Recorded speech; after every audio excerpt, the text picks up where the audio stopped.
여호와께서 애굽 땅에서 모세와 아론에게 일러 말씀하시되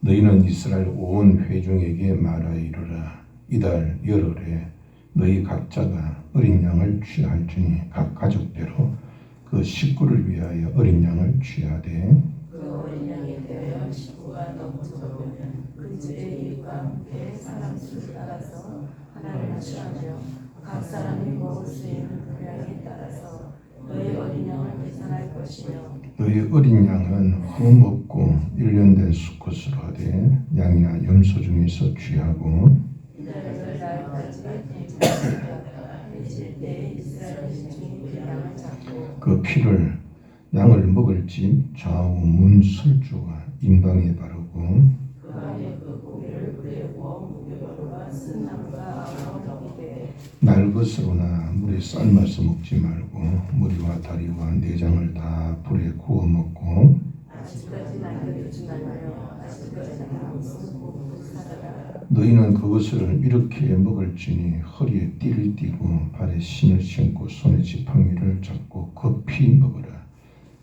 이것이 여호와의 유월절이니라. 내가 그날에 그날에 살아있는 짐승을 먹으라고 애굽 땅에 있는 모든 청난 것을 바치고 애굽의 모든 신을 내가 심판하리라. 나는 여호와라. 내가 애굽 땅을 칠 때에 그 피가 너희가 사는 집에 있어서 너희를 위하여 표적이 될지라. 내가 피를 볼 때에 너희를 넘어가리니 재앙이 너희에게 내려 멸하지 아니하리라. 너희는 이 날을 기념하여 여호와의 절기를 삼아 영원한 규례로 대대로 지킬지니라. 아멘. 이 출애굽기 40장 중에 가장 핵심적인 이 부분이 바로 10번째 재앙, 즉 장자의 죽음의 재앙이 기록된 12장이라 그렇게 볼 수가 있습니다. 이 본문은 크게 이제 두 가지로 구분할 수가 있는데요. 첫째는 출애굽하는 달, 즉 유월절이 있는 달을 이스라엘의 첫 달 1월이 되게 하신 것입니다. 북한은 2024년을 주체 113년이라 그렇게 부르기도 합니다. 주체 113이라는 말은 김일성이가 태어난 지 113년이 된다는 뜻이에요. 이 뜻은 북한은 김일성이가 세운 나라다, 그런 뜻이지. 이처럼 하나님께서 새로운 달력을 제정하신 까닭은 이스라엘 백성은 그동안은 애굽의 바로 왕의 통치를 받았지만 이제는 더 이상 이 바로의 통치를 받는 것이 아니라 하나님 나라 백성으로서 하나님의 통치를 받는다는 그런 의미입니다. 그러니까 이스라엘 백성은 애굽에서 완전히 분리되는 거죠. 우리 예수 믿는 사람은 세상과 분리된 사람들입니다. 세상에 속했던 우리들이 이제는 하나님께 속하게 된 거죠. 그래서 이제 우리는 세상과 구별된 삶을 살아야 하지요. 그리고 그렇게 구별된 삶이 곧 이제 애굽이 재앙을 받을 때에 이스라엘 백성이 분리됐기 때문에 해를 당하지 않았던 것처럼 이 세상이 심판당할 때에 구별된 분리돼서 나온 성도들은 해를 당하지 않게 되는 것입니다. 이 둘째 의미는 표적이 되는 유월절 어린 양에 대한 세부 지침에 대한 내용입니다. 양이나 염소 중에 흠이 없어야 한다고 그랬어요. 이는 하나님께 드릴 제물은 흠이 없어야 된다는 뜻입니다. 물론 이 모든 것이 예수님의 예표이기 때문에 그렇지요.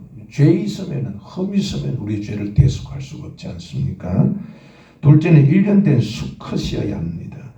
이때가 가장 건강하기 할 때이고 또 한 가족이 먹기에 적당하기 때문에 그렇습니다. 세 번째로 10일에 그달 10일에 6월절이 있는 달 10일에 준비하였다가 14일에 그 양을 이제 잡아야 합니다. 이 역시 이제 4일 동안 그 양을 잘 관찰하는 거예요. 혹시라도 흠이 있을까봐 그것을 잘 살펴서 그러니까 흠 없이 완전한 흠이 없는 그런 제물을 하나님께 드리기 위함입니다. 드디어 출애굽의 마지막 밤이 이제 오게 되면은 그 밤에 이스라엘 백성들은 적어도 세 가지 이상을 해야 합니다. 첫 번째는 어린 양의 피를 문설주와 임방에 이제 발라야만 합니다. 그것이 이제 표적이라서 표적.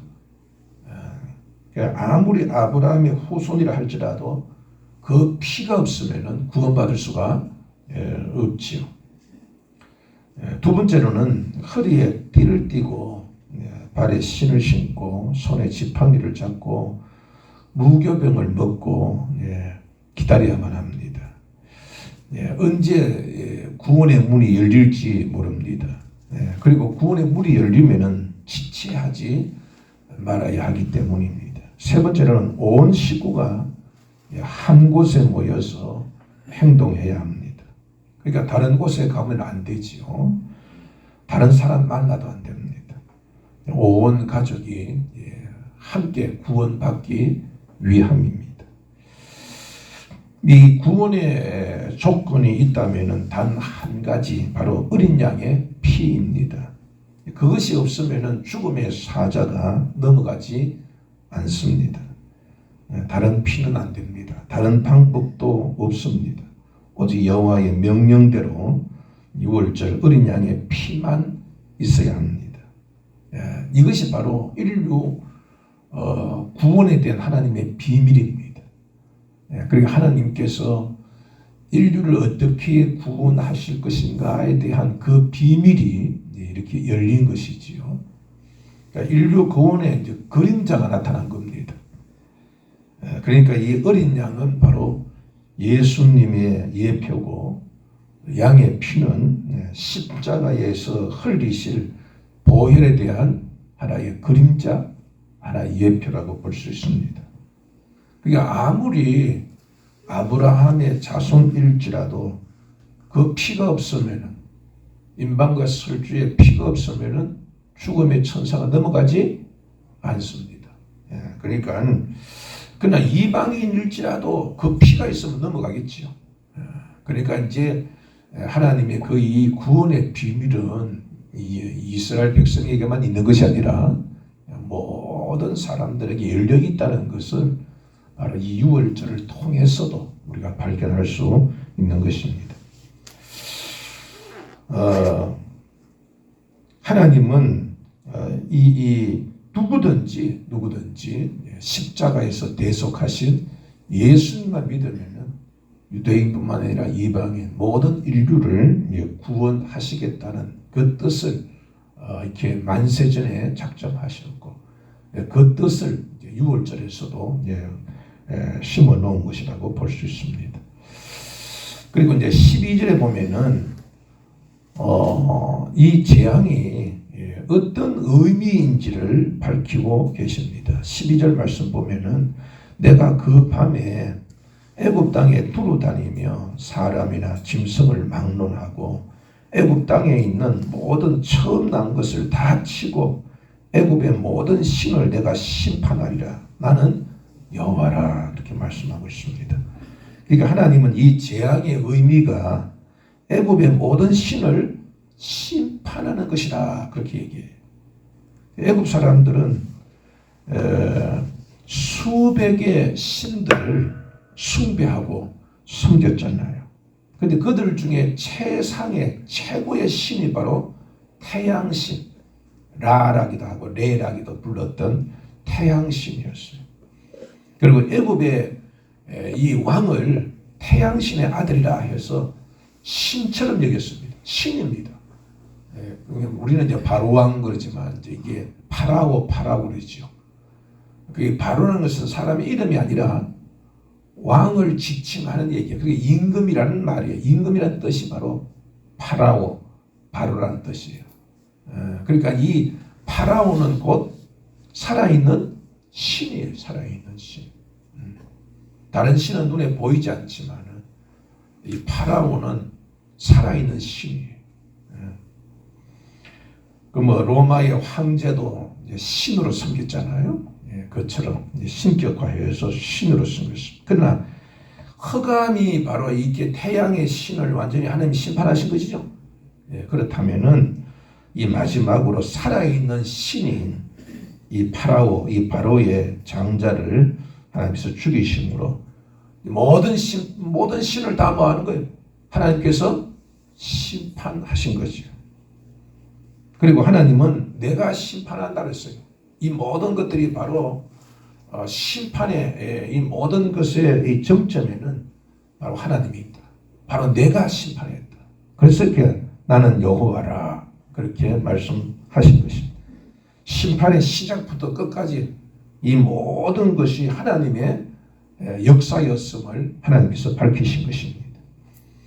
자, 하나님은 아브라함이 무자했을 때에 생명을 주셨죠.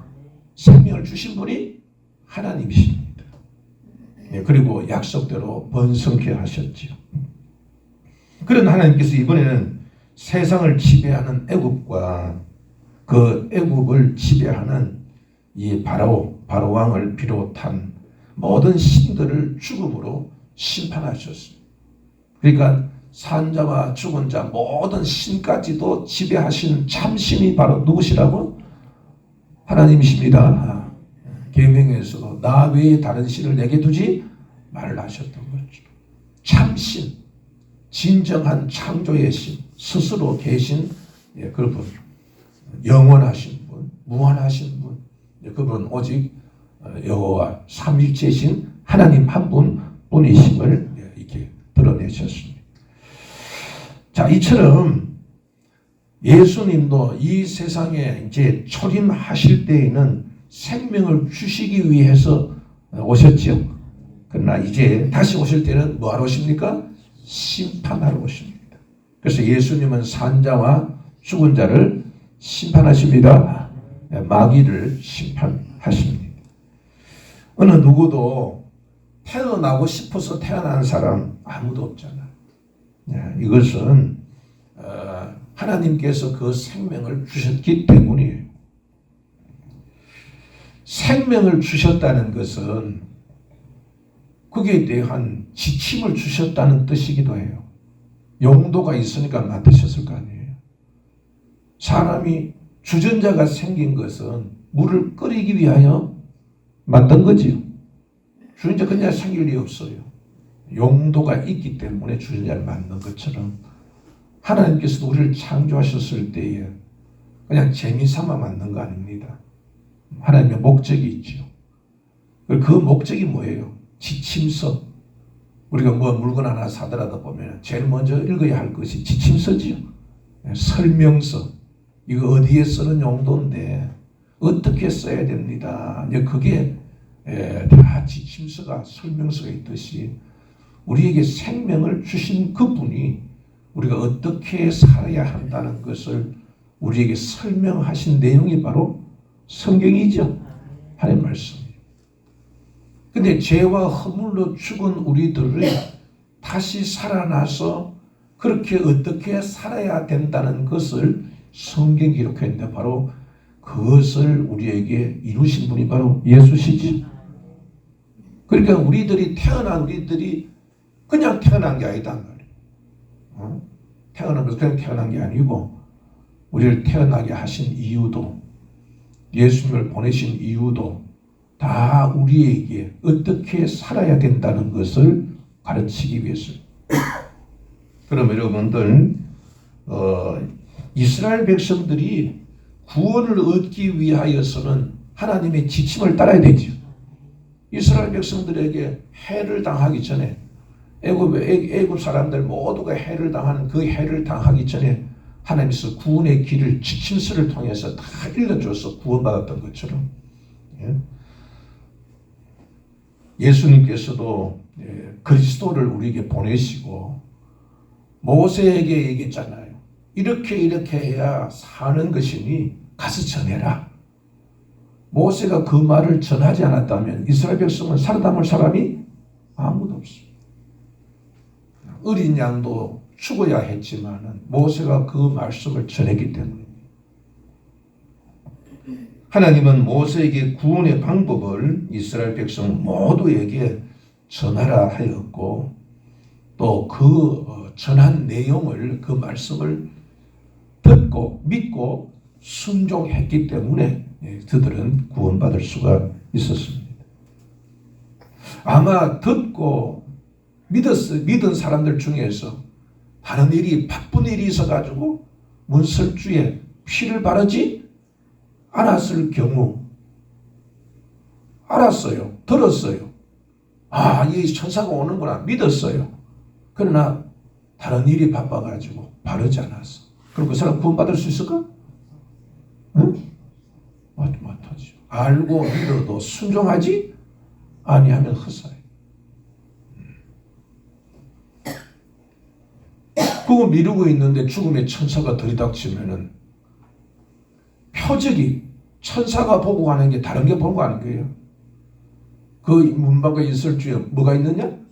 피가 있느냐 없느냐 그거 보고 표적을 보고 심판을 하는 것인데 아무리 알고 믿었다 할지라도 그것을 바르지 않았다면 이건 구원받지 못하는 거죠. 그러니까 가장 귀한 것은 가장 먼저 해야 할 일이 주의 말씀을 듣고 순종하는 겁니다. 그래서 그것이 시급한 거예요. 제일 먼저 시급한 것이 주의 말씀을 듣는 즉시 순종하는 것보다 더 바쁜. 그러니까 적시라고 하잖아요. 먹는 것도 서서 먹으라고 그래요.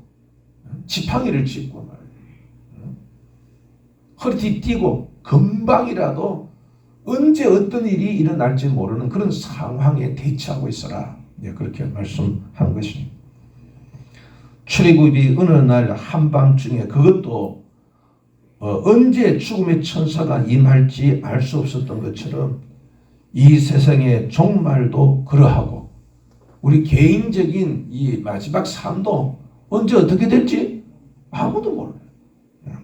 그렇기 때문에 허리띠를 띠고 신을 신고 지팡이를 잡고 급히 무교병을 먹고 대기하고 있었던 것처럼 우리도 언제 주님 오실지 모르니까 언제 주님이 나를 데려가실지 모르니까 우리는 항상 다섯 이 슬기로운 그런 처녀와 같이 항상 기름을 준비하고 있어야 될 줄 믿습니다.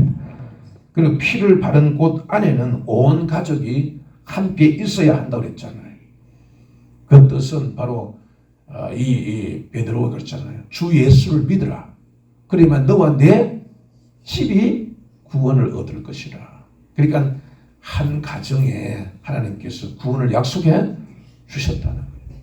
이것은 또한 우리 모두가 나를 통하여 온 가족을 구원시킬 수 있다. 아니 구원시켜야 한다라는 하나님의 뜻도 있습니다.